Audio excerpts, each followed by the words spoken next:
बिहार में अगर युवाओं के बेरोजगारी का दर बढ़ा है तो इसमें एक बहुत बड़ा कारण ये भी है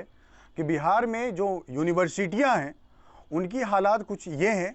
कि उनमें एडमिशन तो होता है और उनसे अफिलिएटेड जितने भी कॉलेजेज हैं उनमें स्टूडेंट एडमिशन तो लेते हैं, लेकिन एक भी दिन बिना क्लास किए वो पूरे ग्रेजुएशन के 3 पार्ट को क्रॉस कर जाते हैं और उनको किसी तरह की कोई भी पढ़ाई की ज़रूरत नहीं पड़ती है। यही आज के हमारे बिहार के समाज की सच्चाई है। और अगर आप इसे नकार रहे हैं तो कहीं ना कहीं आप बिहार के मगध यूनिवर्सिटी को छोड़ करके किसी और यूनिवर्सिटी में ज़रूर पढ़ाई किए होंगे, नहीं तो बिहार की जो मगध यूनिवर्सिटी है, छपरा यूनिवर्सिटी है, इस तरह की कई सारी यूनिवर्सिटियां हैं जिसके हालात ये हैं कि ये कहने को तो बिहार की सबसे बड़ी यूनिवर्सिटीज़ हैं, लेकिन इनके कॉलेजेज का हालत ये है कि उनके पास अपना प्रॉपर कैंपस नहीं है, उनके पास अपनी प्रॉपर क्लासरूम्स नहीं है जिसके अंदर में स्टूडेंट क्लास कर सकते हैं। इनके पास जितने स्टूडेंट का एडमिशन होता है, अगर वह स्टूडेंट अगर क्लास करने के पर्पज़ से पहुंच जाए तो उनके पास ये क्षमता नहीं है कि वो उन सभी बच्चों को क्लास करा सके। और यही हमारे बिहार के कई सारे यूनिवर्सिटीज़ से अफिलिएटेड जो कॉलेजेज हैं उनकी ये सच्चाई है। और इस चीज़ से मोस्ट ऑफ द बिहारी जो हैं वो वाकिफ़ भी हैं कि ऐसा ही सभी के साथ हुआ है।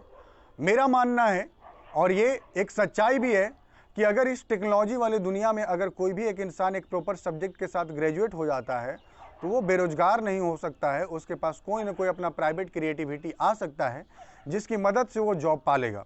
और वो अपना सेल्फ क्रिएटिविटी के बदौलत भी वो अर्न करने की क्षमता रख सकता है। अगर कोई इंसान एक प्रॉपर सब्जेक्ट के साथ स्टडी करके 3 साल का ग्रेजुएशन कंप्लीट करता है तब उसके पास ये क्षमता क्रिएट हो जाएगा कि उसको किसी सरकारी जॉब का जरूरत नहीं पड़ेगा और इस तरीके से हम लोग के बिहार में बेरोजगारी का जो दर है वो घट सकता है। लेकिन बिहार के जो हालात हैं इसमें हमारे जो यूनिवर्सिटीज़ हैं वो हर कॉलेज को अफिलिएशन तो दे देती हैं और इन यूनिवर्सिटीज़ को भर भर के यूजीसी के द्वारा फंड दिया जाता है और इस पर किसी भी तरह के सरकार कोई एक्शन लेने को भी तैयार नहीं होती है। अभी हाल ही में मगध यूनिवर्सिटी के जो रजिस्ट्रार हैं उनके घर से 30 करोड़ की संपत्ति मिलती है जिसका उनके पास कोई भी रिकॉर्ड नहीं है, कोई भी उनके पास उसके लिए ऑफिशियल स्टेटमेंट नहीं है कि 30 करोड़ की संपत्ति उनके पास कहाँ से आई है। अब इस तरह की धांधलियाँ यूनिवर्सिटी में लगातार होती रहती हैं, लेकिन इस पर कभी कोई फोकस नहीं करता है और ना ही कभी बिहार सरकार इस पर एक्शन लेती है। अगर बिहार सरकार एक्शन ले और इस तरह के कॉलेजेस जिनके पास अपना प्रॉपर कैंपस नहीं है, जिनके यहाँ लगातार क्लासेस नहीं चलती हैं, अगर उस तरह के कॉलेजेस को बंद करा दिया जाए तो मे भी बिहार की शिक्षा व्यवस्था में एक मजबूत सुधार आ जाए।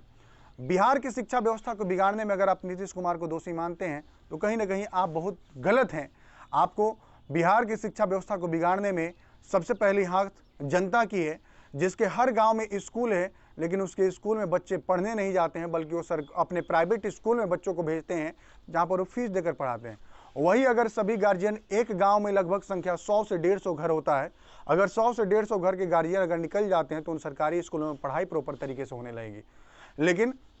बिहार की एक खासियत है कि यहाँ पर सरकारी संपत्ति को कोई भी अपना नहीं मानता है, बल्कि प्राइवेट चीज़ों को ही लोग अपना मानता है और उसी के थ्रू काम करना ज़्यादा बेहतर समझता है और इनको ये महसूस होता है कि वहाँ पर ज़्यादा बेहतर काम होते हैं और इसी कारण सरकारी चीज़ों को अनदेखी करते हैं। और नहीं तो बिहार की शिक्षा व्यवस्था अभी भी मजबूत हो सकती है अगर हम लोग बिहार की यूनिवर्सिटीज़ और ये जो इस तरह के कॉलेजेज हैं इन पर फोकस किया जाए और इन सब कॉलेजेज में अगर रेगुलर स्टडी कराया जाए तो मे बी बिहार की युवा की जो बेरोजगारी दर है वो कम हो जाए और बिहार की युवा शिक्षित होकर के नए नए जगहों पर, जैसे बिहार में जीरो का खोज हुआ आर्यभट्ट के द्वारा, उसी तरीके से बिहार की युवाओं में अभी भी टैलेंट है, लेकिन ये टैलेंट दबा हुआ है क्योंकि वो उनको दिखाने का मौका नहीं मिल रहा है, वो उस चीज़ को ला नहीं पा रहे हैं अपने अंदर से क्योंकि उनको नॉलेज नहीं है।